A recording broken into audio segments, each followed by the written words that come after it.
May he have dominion from sea to sea and from the river to the ends of the earth. May all kings fall down before him, all nations serve him. Welcome back after a long delay to the Dominion podcast. I almost forgot what the name of the podcast was. It's been so long. What do we do? Who are you? What is this? What day of the week is it? My name is Jeremy. I'm one of your co-hosts. I'm Alex. Yeah, and we're happy to be here. Happy to be back. Both of us, if you'll notice, too, sporting our home team jerseys. I see you got the Resistance coffee shirt on, and I've got my Boyd Heating and Cooling shirt on. Well, why would we be poster boys for pagans? That's right.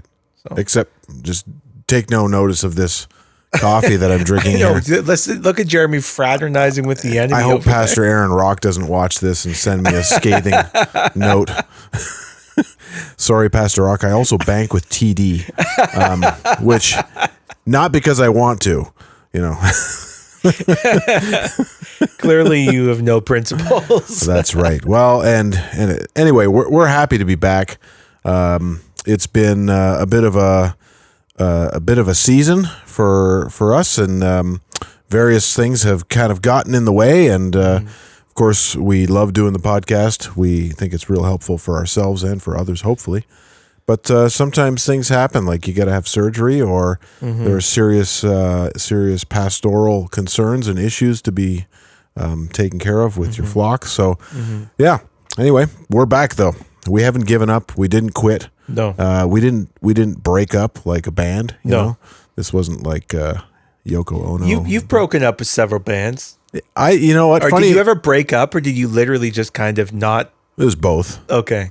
Yeah, but I got to say, actually, not that it was never my wish, but sometimes it was my wish and sometimes it wasn't, and you know, people break up.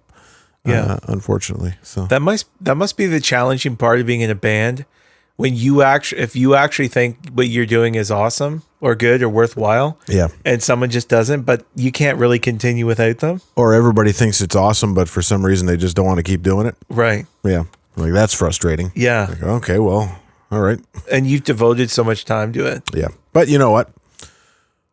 You slept in vans. I slept. I did a lot of fun stuff. I got to sleep in vans. I got to eat really bad food. Didn't you drink German beer? I did drink some German beer. You know, when we were on tour in Europe, they actually took care of us. Nice. Every show there was meals and food and bowls of candy for some reason.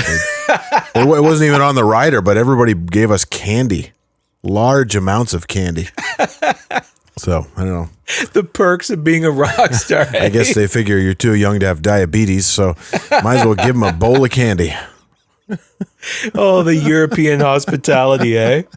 Did you just go to Germany, or did you do multiple countries? It was Germany, Norway, Sweden, Denmark. Oh, nice. Yeah. So you hit some Scandinavian places, right. eh? Yeah. Yeah, Sweden, dude. Like Sweden's like it's like the Muskokas. It's crazy. The terrain is identical. Really? Yeah, like kind of the Canadian Shield. Yeah. Kind of creeping out through everywhere, and it's like when you're up in the Kawartha Highlands. Like, it looks like that. Pine trees and lakes, and you wouldn't know. You wouldn't know you're in Sweden. Yeah. Yeah. Well, you also wouldn't know you're in Sweden because there's nobody there. because they imported the third world. Yeah, that's right. Well, at least to the major centers, but yeah, it's Dude, crazy. I read about that in the last 6 months, maybe in the last year, and it's something like they have like 30 bombings a year, like bombings. Yeah, and countless rapes. Oh, and all sorts. And there's areas of the major cities like Stockholm and stuff. The police don't go. They don't go. Yep. Ambulances won't go without a police escort. Yep. Because they'll get rocks. It's like, yeah. And these are the people who are visitors in your country. Well, they're not visitors. They've given them full status. So yeah. It's like, hey, come on in, have citizenship. Well, we don't need to integrate you or anything like that because every culture is the same. Yeah. And no culture is better than others. So that would be mean of us to tell you to integrate. Yeah. You know what? But you know what? They don't think that way. No. They're happy to make you integrate to their culture. Oh yeah. I saw this one video. I can't remember where it was. It might have been Sweden or it was England or something. like that, but it was during Ramadan, and it was on a bus. And this woman was eating on a bus, just having got a snack, and she's eating it on a bus. And this Muslim man is like, "Excuse me, can you stop doing that? Can you stop eating?" And she's like, "Why?" And he was like, "Well, it's offensive to me because it's Ramadan and I can't eat." And she's like, "So don't eat. I'm eating." And he's like, "No, you shouldn't do that because it's Ramadan and I can't eat." It was Total the weirdest psycho. thing. It's like, dude, what a weird thing to be obsessed about. Like, Well, it's just a bully move, right? yeah. And then she just basically told him to go have a hamburger and read his Bible. Yeah. It was awesome. It was awesome. I saw that. Actually, I think it might have been in the States. Yeah, Now that I'm lady. thinking about- No, it was England. Yeah. Oh, was it England? Yeah, that lady had more courage than almost every guy. Yeah. Yeah, but it's actually wild. I actually saw last night. I watched a little bit of Tucker Carlson on the Sean Ryan show, and Is that Navy SEAL guy? yeah, Yeah. yeah, and it's kind of it's hit and miss. Like there was some good stuff. He's done some great interviews with veterans, and that's interesting. He's kind of Sean is one of these guys where he's converted to Christianity. But he's in his own words, like everything is a lie, and he doesn't really know what's true. Right. So he doesn't really have good reference points right now, and he would kind of confess that. And I pray that he gets more tethered to the word and the Yeah. church. And That's stuff. the only way is Yeah. you got to get involved. And Tucker made some interesting comments. One on that note, he said, growing up, his family, Tucker comes from an affluent family. And he said, everyone just looked down on Christians, like as kind of backwards and ignorant and narrow-minded and whatever. And he said he's realized that it's actually the people who believe the Bible who are the only ones who know what's going on. Yeah. And it was striking to hear him say that. And that's obviously the fear of the Lord is the beginning of wisdom, right? Yep. But he also made a comment when Sean asked him about who do you think is behind all this insanity? And just now talking about the multiculturalism and immigration policies are manifestly self-destructive. Yeah. Like they're when we're realizing that they never were what they claimed to be. No. It was never about actually respecting things like different viewpoints and treating everyone as equal. It was never about that because we already did that. Yeah. It was actually about disintegrating the Christian worldview. Yeah. And removing the Christ and his fruit from our culture. Yeah, that's definitely it. I think there's certainly a demonic element to it because you see it everywhere. So I don't think anybody could coordinate something like that. No. Peter Hitchens talks about this a lot. How when in England they started importing a lot of Middle Easterners and whatnot, it was just like this craze for multiculturalism. He knows the liberal politicians that specifically said, we're doing this because we know that the conservatives are going to react and then we can call them racists. Yeah. And so they were doing it from a purely pragmatic political standpoint. Cynical, yeah. It's so cynical. But now it's like now you're reaping the whirlwind, Yeah. right? Like I don't know what you thought would happen or if you were just only concerned about being in parliament long enough to get your pension and then go retire somewhere where the immigrants don't go anyway. Yeah. Like most of them are affluent in parliament, and so they can go out to the country and they don't have to live in London or Manchester or whatever. Yeah, it's like the Romans building villas outside of Rome when it becomes a cesspool. Yeah. Yeah. Well, interestingly, where I was going with that is Tucker made another point, and the logic seems sound to me. And he said, well, all of these things are manifestly dehumanizing. Yeah. They're anti-human. They're self-destructive. And he said, what species destroys itself? And he said it was an indication to him that there's something external to our species that's bringing this about, like at the root. Yeah. Now, I wouldn't downplay the fault, like sin, which is our volition, is self-destructive. Oh, of course. But even this last week, I preached on the devil and the works. The Son of Man appeared to Destroy the works of the devil. And in 1 John, it talks about the work of Satan on people and also their sin. So there's this mysterious relationship between our sin and the devil, that we are fully responsible for our sin in one sense that we will be judged for it, and yet he has blinded the minds of unbelievers, it says in Corinthians. Yep. So it's like there's a way that the devil and demonic forces act upon us, and though the way they act upon us leads to sin, not in a way that removes culpability from us, but it is true. And I think it's interesting to hear him say that when the world that we grew up in does not exist. No. And it's the things that are happening are so anti-human. Like our economic policies are meant to bankrupt us. Yes. Like it's not a debate about do you want healthcare? It's not about that. It's not about that. Every Canadian is okay with paying taxes for healthcare.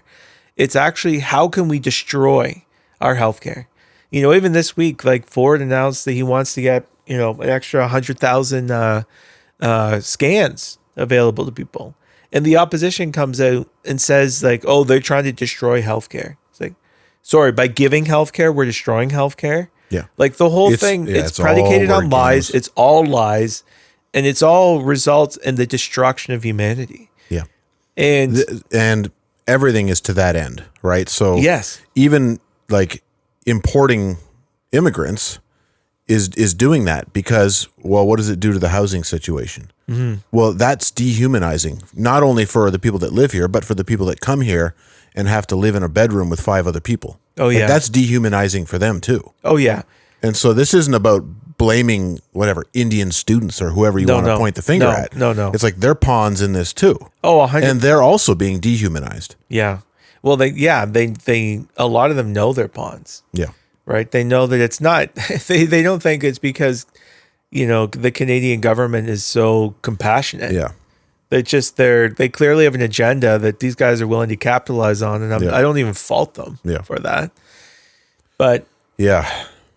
But yes, there are demonic forces at work, and you know, I think the anti-human element, all of these things, is becoming increasingly. Yeah, and it's so obvious in the transgender thing. Like we're literally chopping children's body parts off. Mutilation. Yeah, and abortion, literally. And this is sacrifice our children. Yeah, and we call it healthcare. Yeah. Like that's the gross thing about it is. We call our vices, we call the most wicked things about us our greatest virtues. I don't think you can get away from that, right? If you're willfully sinning, you're going to try and paint it in a good light. Yeah. Which is why Scripture says, "Woe to those who call evil good and good evil." It's like you're not just going to openly sin and say, "Yeah, it's sin," and I'm fine with that. Like you're going to try and paint it in a good light. I mean, maybe some people go that far and they're just totally depraved, and they've seared their consciences so much, but. The culture as a whole is trying to paint it in a good light. So it's like, oh, we're loving because you know we're letting all these immigrants in, but oh man, I can't now my kids are never going to be able to buy a house. You know, well, and that's why. Yeah, and the people that we bring in won't be able to as well. No, and the people that have come, which is fine for them. They don't want us to own property anyway, right? Yeah. Well, and it's I mean, I've talked to people who have come here as refugees and. They're now citizens, and it's not fair to them who came here with in the legitimate way. Like I think it's good that Canada accepts refugees. Yeah, and we got a lot of space. Yeah, it's like that we consider it. There's a duty to humanity, and that's not just a globalist trope. That we are all neighbors. Like Jesus is clear about this when they try to get out. Well, who is my neighbor? You know, it's like, well, the guy beside you. The person in need. And but here's the thing. You can't serve your neighbor if you bankrupt yourself. No. Right? No. So you have to maintain a strong culture in order to help other people. Well, you take all of Scripture together so that when you know the 10 Commandments affirms our right to life, our right to our property, our right to our these are human rights. And it's our responsibility to uphold the rights of others in that regard by not stealing, killing, you know, all of these things, coveting. So we can't set aside those things in order to do something good because in some way that will be undoing the whole thing, right? So we need to care for others in a way that doesn't undermine our human dignity, but actually is seeking to uphold it. So yeah, it's unfortunate for the people. I mean, I'm the grandson of immigrants, you know, like virtually Me too. everyone in Canada is, if you go back far enough, because we've only been here for like, well, the first people arrived in, 16 something and relatively new, no matter how you slice it. So the problem is not immigration. The problem is, one is mixing cultures. And by cultures, we don't mean just skin colors. We mean different religions, most fundamentally. Yeah. I mean, I tell people all the time, and this is one of my pushbacks against the white identitarianism, is it fails to recognize what actually unifies people, and it fails to identify the source of evil. Yeah. The source of evil is the human heart, and it's not a particular skin color.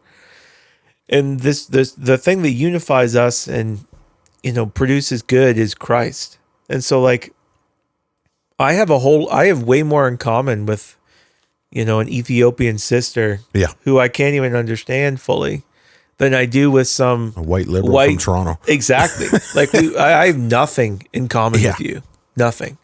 And you actually, and not only nothing in common, like you hate me. Yeah. You hate everything I'm about. You hate life. You hate truth. Like nothing in common. So when you try to identify and form a tribe around like skin color or something, it's just, I mean, on top of being sinful, it's actually just asinine. Yeah. It's just on a very basic level. Now, sometimes skin color lines up with culture and religion. Yeah. But in our neck of the woods, where, especially like in the States and here, where we are literally people from all over the world. Yeah. And it's not like we're Japanese people. Yeah. Where we've had a monoculture with no immigration for thousands of years. Yeah. So. Yeah, they're an interesting. Not even Japan, but most countries. Most countries are just a single culture. Yeah. Well, basically everyone but the West. Yeah. Like I'm trying to think of a but non-Western. we're the racist ones. Yeah, exactly. I'm trying to think of a non-Western country that is not monocultural. Yeah.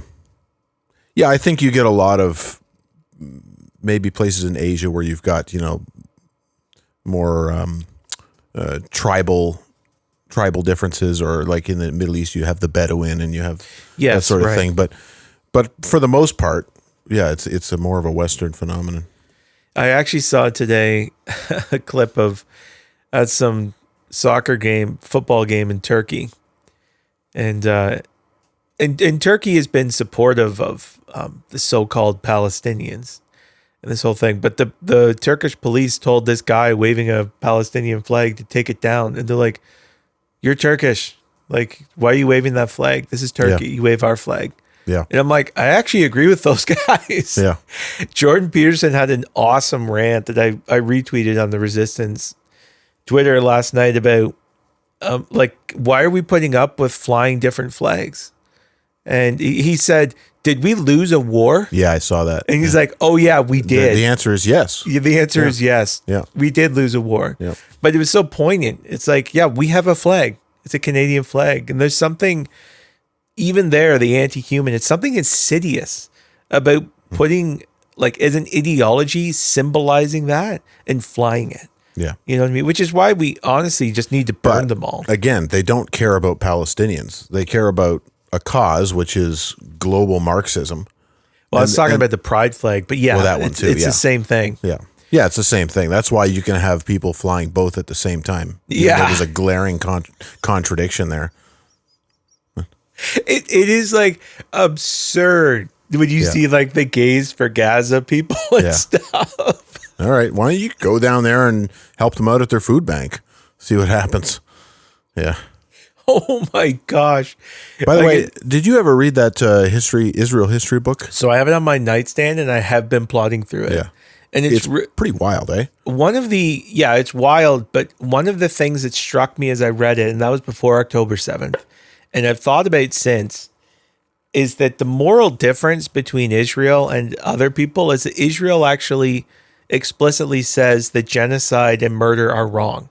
Mm-hmm. And they will to some degree bear the consequences of those things. Yeah. So like in the recent thing when they were accused of bombing the tent encampment or whatever, and it came out that, oh, what do you know? The terrorists have a weapons cache hidden there. Yeah. Surprise, surprise. Like it's just absurd that this keeps going on. But anyways, they investigated It's it. every time. No, It's every time. no, it's every time. But I noticed then that they said, oh, we will investigate it because it's not good that it happened. Yeah.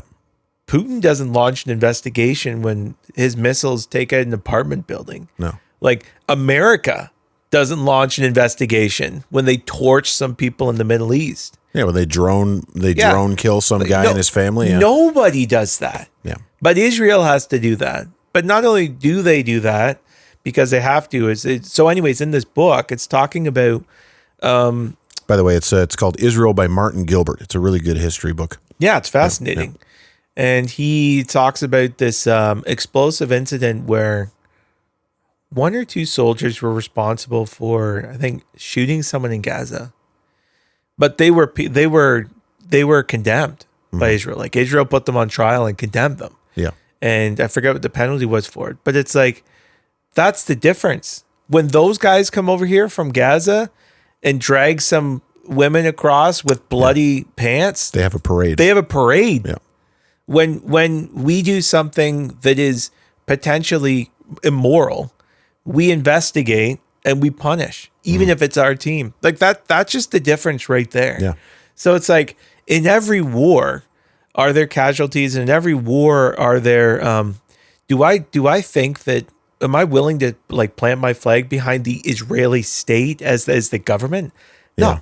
Like I'm not really for any government. In the sense, I don't trust anyone in power in today's world, hardly at all. But you're an idiot if you think. But again, we're talking about culture.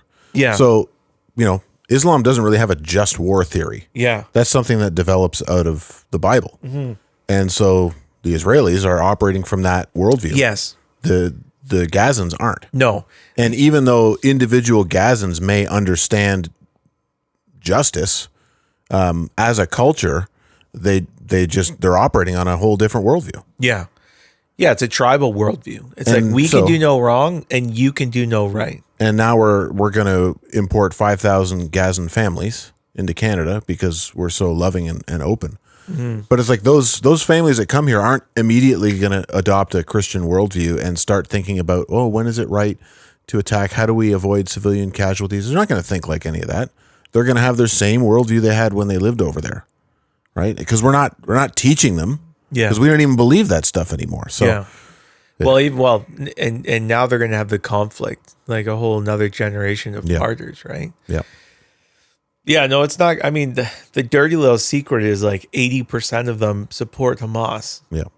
And like, it's just absolutely absurd. And that's not to say that the suffering that people face in a time of war is not horrific. Yeah. Like it's not to excuse people's suffering. And it's like, but you should be pointing the finger in the right direction. Mm-hmm. It's like, deal with your own house. Deal with all your sons that dig tunnels beneath your hospitals and beneath your house. That's who you should be talking about. Not abdicating your responsibility and blaming everyone else for your problems. And you see where the doctrine of sin and the consequences of blame and resentment go. It becomes murderous. Yeah. I remember Peterson was the first guy to use that term, murderous resentment. He talked about Cain and Abel. And murderous envy. Mm-hmm. And I was like, oh yeah, envy is murderous. That's what James says. Yeah. In his gospel. But it's funny, we think of it as like, we don't think of it like that. We think of envy as kind of like a bad attitude. Yeah. It's like, yeah, I probably shouldn't think like that. It's like, no, that's the thing that makes people kill people. I watch a lot of like true crime stuff, and one of the shows is the First 48. But anyway, one of the common threads in all of these murders is A, they're usually senseless. They didn't have to happen. And B, it's always based on some type of envy. Like it's like, oh, you have something that I don't have, I want it. Or whether it's like a partner or money or drugs or a gun or whatever, a car. It's like, I don't know. There's never like a legitimate reason where you go, oh yeah, that guy really had it coming. Yeah. It's always something stupid Well, it says it actually says in scripture that the Jews killed Jesus because they envied him. Yeah. And Peterson also made the connection between Marxism and envy, and this is why it's so dangerous. And communism is so potent. Yep. Because if you're having a tough go of things, your darkened soul already wants someone to blame. You don't want to say, maybe it's not going so well because one, circumstances outside of my control, because that's overwhelming. Two, maybe my own shortcomings and failures. It's a lot easier when someone shows up to the bar when you're all drinking vodka. You'd be like, you see those farmers over there? Those kulaks? Yeah. It's like, do you notice how none of them are suffering like we do? Yeah. Yeah, it's because and then you hate them for that fact alone. Yeah. Which is what you see with the Jews too. It's like people hate them for the bare fact of their inordinate success. And you just can't hide. People say it's like, oh, they're in everything. They're in media, they're in government, they're in banking, it's like, okay, and there may be bad people doing things in those fields, but the flip side is, how did they all make it there? Yeah. Because cream rises to the top. And worldview matters. Yeah, worldview matters. and you might point to a lot of those people as being totally corrupt people. I'm not denying. I'm just saying they've been welcome successful. to life. I mean, yeah, they've been successful. Yeah. And that's like, people hate people who have been successful and they envy them. Anyways, you're saying, you wonder, how does the revolution happen? How do you whip up a mob to do the things that they did, or the French Revolution, you know? It's like, well, because envy is the easiest thing, because you can feel righteous even when you murder someone else, because you can actually say that they are responsible for your pain, your suffering. And yeah, it's one of the most base human instincts. And it's something that no one talks about. Like even ministers, like I first heard Peterson talking about that.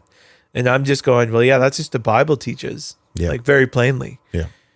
But so, yeah, I just saw some video of some student walking across the stage at graduation and just spitting on the professor, and then holding up a Palestinian sign. It's like, you shouldn't be ungrateful swine. Like you shouldn't be able to graduate. Yeah, like just don't take it. If you feel that way, don't take your diploma. Yeah, get out of here. Yeah, 100%. But you're still willing to take the diploma. Oh yeah, yeah.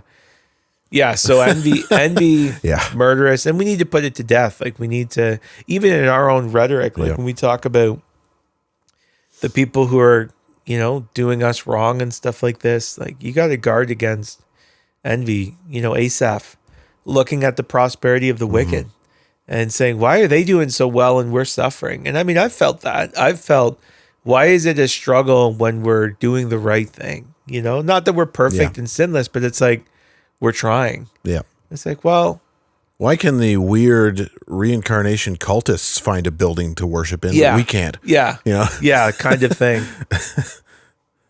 Yeah, I know the feeling. But God's answer to him is like, well, they're not actually doing well. Yeah. All of their health and wealth and everything is actually a slippery slope to destruction. Yep. And they go down to the grave. You have to consider their end. And if this is good, like if you take a picture of things, it looks like they're doing better, but life isn't a picture, it's a movie. Yeah. Then is that Psalm 73? Then I went 73. To the sanctuary and the house of God. And I saw their end. Yeah. That's it. Yep. That's so good. What have you guys been doing to celebrate Sodomy Month? Have you guys had any nice outings or? You know what? I've actually tell me if this is what you're seeing too, but I feel as though it's a lot more low key. It is. I think we peaked about 2 or 3 years ago, and it became like Pride year, and the tranny stuff got mixed in, and the drag shows with kids. And I think a lot of people are like, if this is what that flag means, I'm done with that. Yeah. And it's still everywhere, but honestly, I've also been ignoring a lot of stuff. I've been really busy. Yeah. And I barely have time to read news. I barely have time to go on the internet, which has been great for my mental health. That's great. Yeah. That's the other thing. How do these like woke protesters have time to not work? I think a lot of them get paid to protest. Oh. Or they're on disability, or they're on EI or something like that. Like, I wonder if we could get there's a lot of paid that. to do a counter protest. Hey, if there's any listeners out there, Maybe George Soros is listening. He can get a fund going for us.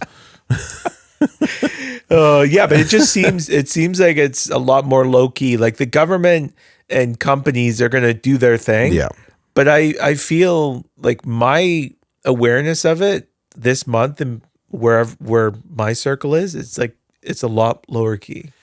Yeah, I mean, so much of it's just so cringe too. Like when I see corporations doing it, it reminds me of when you were a kid and like your friend's dad tried to rap to be cool. You know, like, hey kids, Sunday school time, we're going to do a rap.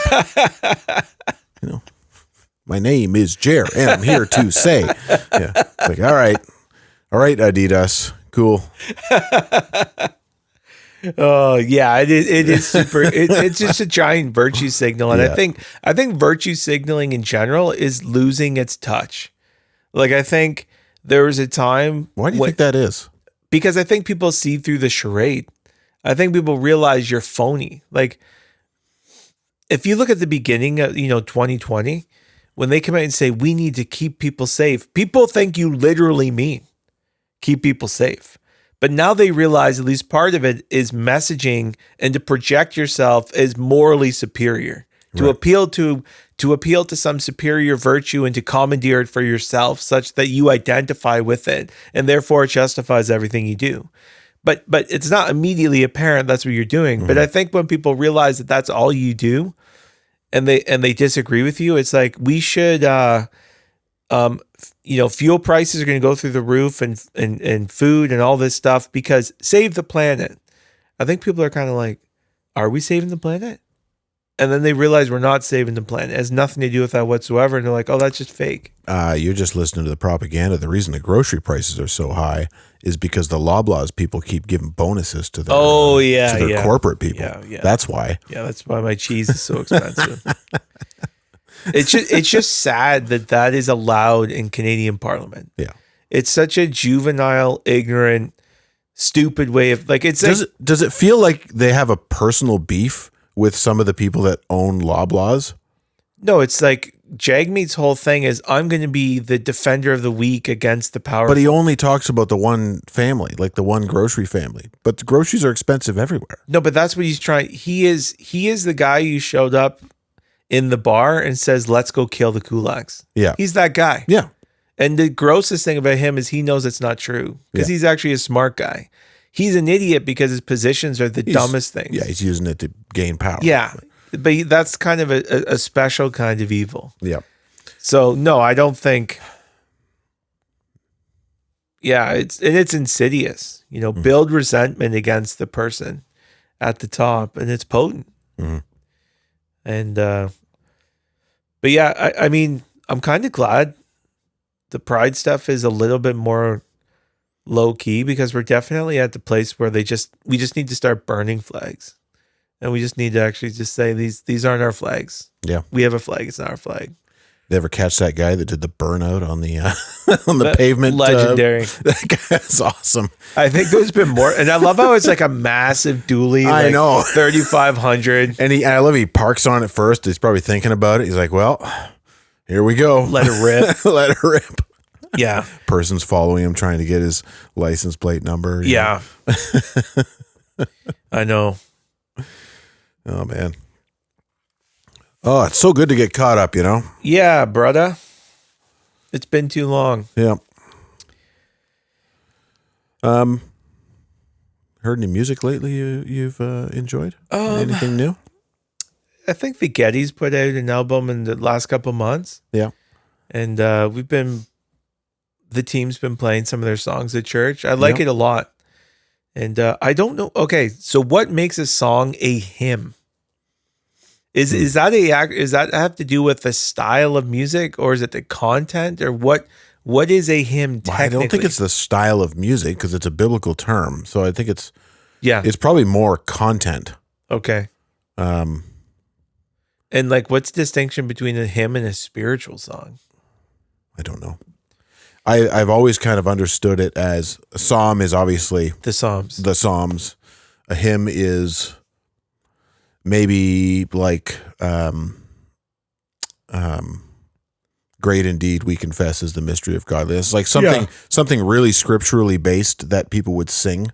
That's not actually from the Bible. Maybe not actually from the Bible, but very like scriptural based. And then maybe a spiritual song would be something a little more Elevation. pop and devotional. Yeah. Bethel. Keith Green, you know? Keith Green. Yeah, so I've been listening to that. And Bethel. Ugh. country, man. Yeah. I was even listening to it on the way over, and I'm like, you know what? I just actually love country music. Like new country. Yeah, I like new country. Yeah. I mean, Some of it. it's a mixed bag because there's a lot that I don't like. I'm all about bro country. I'm not like I'm even down for it. But what I find confusing is when you hear a song by a country artist that is not country. Yeah. So They try and throw in enough keywords to put it in the realm of country, but there's really nothing country about the style. no, it's like rock alternative with a twangy voice or something. Yeah, there's maybe a fiddle in there for a couple seconds, and then they're singing about a pickup truck and some whiskey. Yeah, but even like romantic songs that they won't even have a fiddle. It's not about a truck, and the content isn't even. But it's kind of it's a southern guy singing it. Okay. So I don't like when I listen to the country station and they play that as country. Yeah. Because I understand you saying this kind of country, that kind of country, that kind of country. But when you just have something that's not country, it's country. It's like, what does that even mean anymore? Like Beyonce's country album. Yeah. Did they play that on the country station? I don't know. I heard her one song. It's not country. She just says Texas. So it's like, yes, that's the only thing country about it. I think her singing is somewhat country, like modern country, but the music doesn't sound like it. Yeah. But yeah, but the thing I like about country is one, I grew up in the country. Yeah. And I do like how they, as much as they get made fun of for singing about pickup trucks and fishing, it's like, I like pickup trucks. So do I. So I just don't like every song being about it. Yeah, but I guess I do. Yeah. It's like when you hear the new country song come on the radio and it's like, all right, countdown to dirt road, pickup truck, whiskey, or short skirts. Yeah, It's like absolutely. Probably within 5 seconds, you're going to hear one of those cues. Oh, for sure. Yeah. Yeah, and I'm not about that. I'm about, I don't like the kind of prepackaged. Yes, Yeah. I don't like in any genre when people figure out the things that work and then other people come along and just do those things. Yeah. I don't like that. But I do find in country music there are more authentic people, and that they sing about the things that are wholesome and meaningful and worth considering. Yeah. And I think pickup trucks are that. Not in a there's a way to not, but there's a way that, like, this just is rural life. Hey man, I own a pickup truck. Yeah, it's you know? like, so I sing about the things that matter to me. And I like they're earthy. I like that. Yeah. And so, yeah, there's a whole bunch of charlatans that hop on, and obviously, but you get that in everything. Like, I was talking to my girls, like, we don't listen to Life 100.3, and they asked why. And I said, I thought about it, and I said, well, I mean, there's some good songs on there, but there's this weird thing in the Christian music industry where bands who suck go because they can't make it in the world, and then they just copy all of the good bands. But and they're they not good sell at it. it. But they sell it to Christians. Like, they do a bad copy of that. Yeah, and then they turn out to be apostates anyway.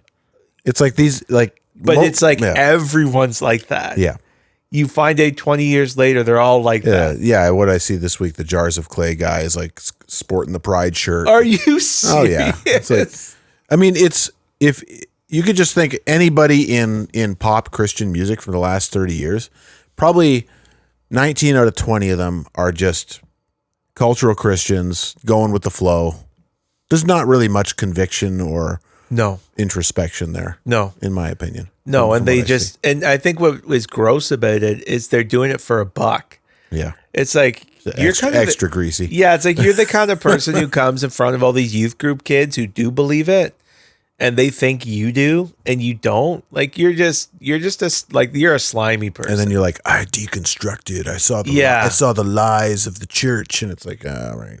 Yeah. So basically, you wanted to sleep with your girlfriend, Yeah. and they said no, and you shouldn't do that, and now you're mad, so Yeah. you're leaving. Like, yeah. that's usually what it boils down to, you know. That's all it boils down to. I'm not even in pastoral ministry, and I know that. I'm sure you guys, it's like, all right, get the checkbox out. All right. You like drinking a lot? You like fornicating? Yeah, it's one of those two, probably. Probably both. Or maybe both. Yeah, absolutely. And just the desire to be cool. Yeah. Like they got into it because they realized they could be legends and big fish in a small pond. They could do these festivals, and if they're in the secular, no one's listening to them. But there is a circuit in the Christian music sphere. Like they're in Nashville. Like there's some big labels, there's big people. Yep. You might even rub shoulders. But it's with big business, though. Like, it's big business. You got to know that they're being pressured to behave a certain way in public. Yeah. But that has nothing to do with their faith or their private devotion. Yeah. And so you can't be on some of those labels if you're not putting the front out. But that tells you nothing about that person. No. Well, and what I'm saying is they get into it when it's cool to be a Christian. Yeah. Like you've got an audience in the world and money, and you're celebrated for your values. But the world changed, dude. Yeah. And 15 years, like it was no longer cool. We were kind of tolerated in our little corner, and we're, whatever. But now that it's not cool, why is that guy wearing a pride flag? Well, for the same reason he was in a Christian band, to be sanctimonious, Yeah. to be self-righteous, to be, position himself as a better than other people kind of guy. Mm-hmm. So he's just doing what he's always done. People are Yeah. like, wow, what happened to you? It's like, nothing happened to him. Yeah. Exactly. He was always trying to look like the man and like super spiritual. And it's just the cultural values changed. Yeah. You know what I mean? So what's Yeah. the new thing? And this is why it's so shocking when you actually see people who do remain faithful and are actually grounded in Scripture. Yeah. Like, you know the band Skillet. Yeah. I never liked that band. I remember Yeah. when they came, I was like, I hate this style. Yeah, But now, like 25 years later, you see, oh, the guy's actually a true believer. Oh, yeah. Like he actually believes this stuff. Yeah. And he goes out on a limb. Yeah. And it's like, I don't like the band, but it's shocking when you actually see somebody who's being faithful and Mm-hmm. believes what the Bible says, Yes. and it wasn't just doing it for a buck. No. Yeah, And they've made a lot of bucks. they have. Yeah, They've they been keep going and so going and going. successful. Yeah, I read about their numbers on Wikipedia or something like a couple months ago, and it was like shocking. And they've been doing it forever. yep. Yeah, it's like a family business too, which Yeah. is pretty awesome. Yeah. But yeah, it is interesting in the music industry. You can there are bands that fall into this magical rut where they just ride that forever. Like you get a certain kind of fan, you can keep doing tours. Yeah. You don't really have to change your stuff. And then you get other bands So like yeah, they go come ahead. out and they do an amazing album, but it's like they can't do that again. Yeah, I don't know what it is, but yeah. yeah. Are Audio Adrenaline still a band? There's so many of these bands Yeah. from when I was a kid, and I see they're still around, and it's probably like Chicago, where like there's no original members left. Right. It's just an institution now, you know. Chicago. 25064.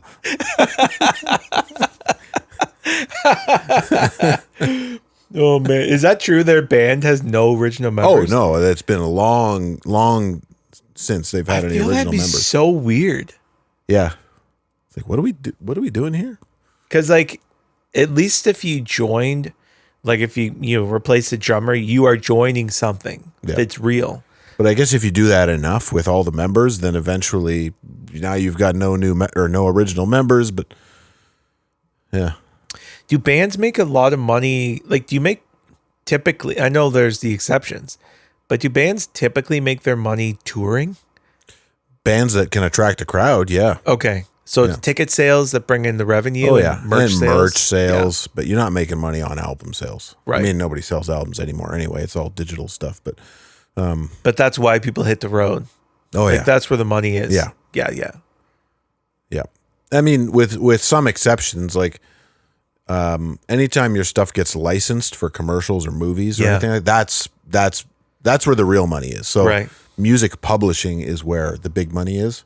So like if you could get your song into a car commercial, like, you know, that'll keep you going for a couple of years. I remember Thousand Foot Crutch had one of their songs licensed by like NASCAR.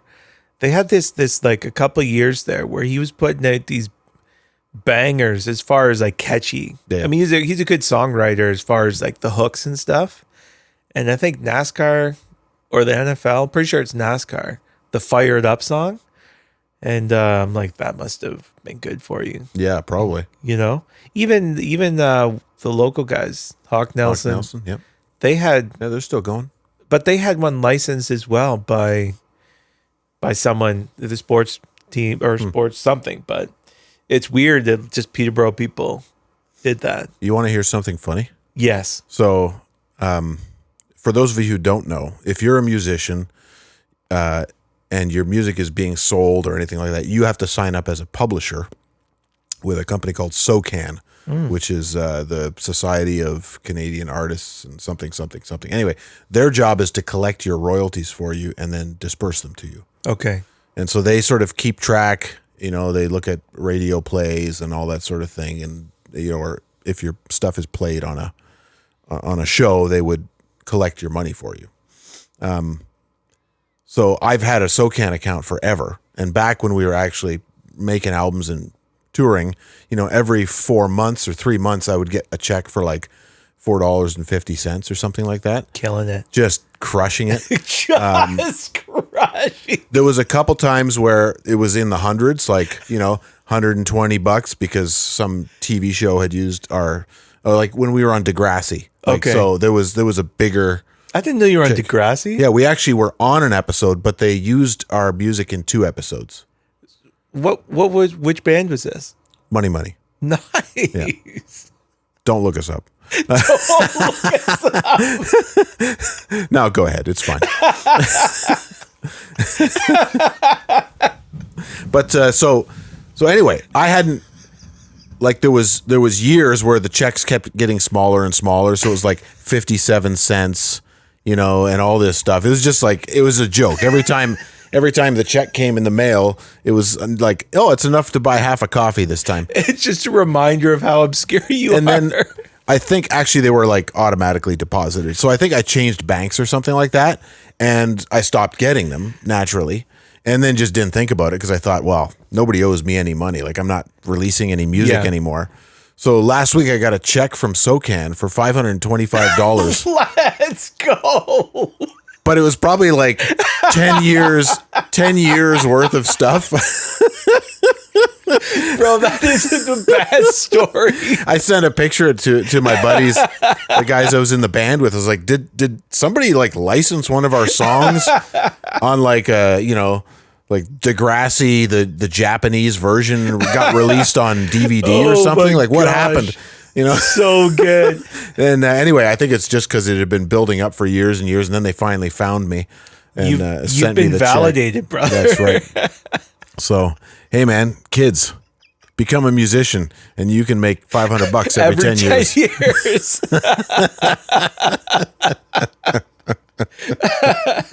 Really, though, get a trade. Yeah, no, seriously though, don't do that.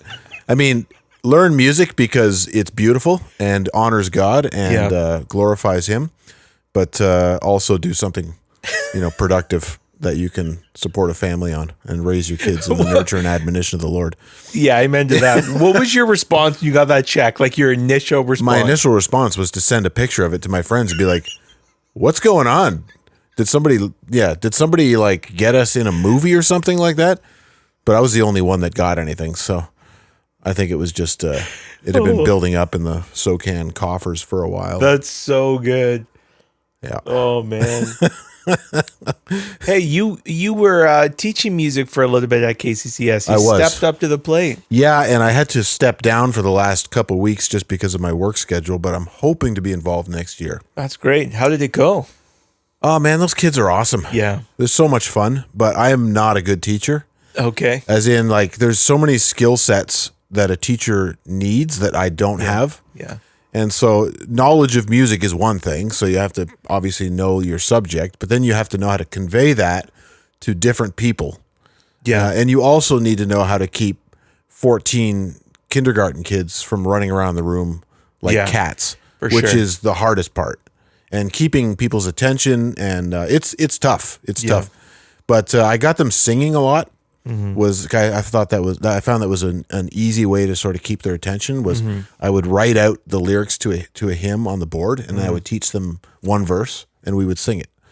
So we sang, joyful, joyful, we adore thee, and Jesus shall reign, and some other stuff like that. Some of the more easy, pretty songs. That's pretty great. hymns. Yeah, it was great. I hopefully will be doing that next year as well. That's great. There's That's thunder out there. Oh, it is thunder. Nice. Thunder.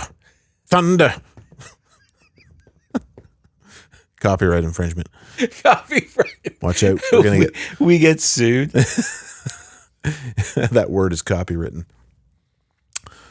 Wow. Well, as you probably guessed, we didn't actually have a topic prepared today. Yeah, you're welcome. We just wanted to get caught up, and this was a really good time to do that. We're really happy you joined us, and that actually means a lot to us when we open up the apps and see how many people have been watching. It's a huge encouragement to us. So keep hitting those thumbs up, smash that like button, as the kids are saying now.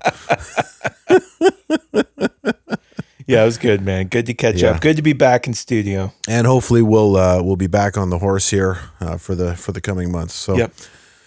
I guess, what do we want to leave them with? What we always leave them with. Well, what we opened with. Yeah. Why not?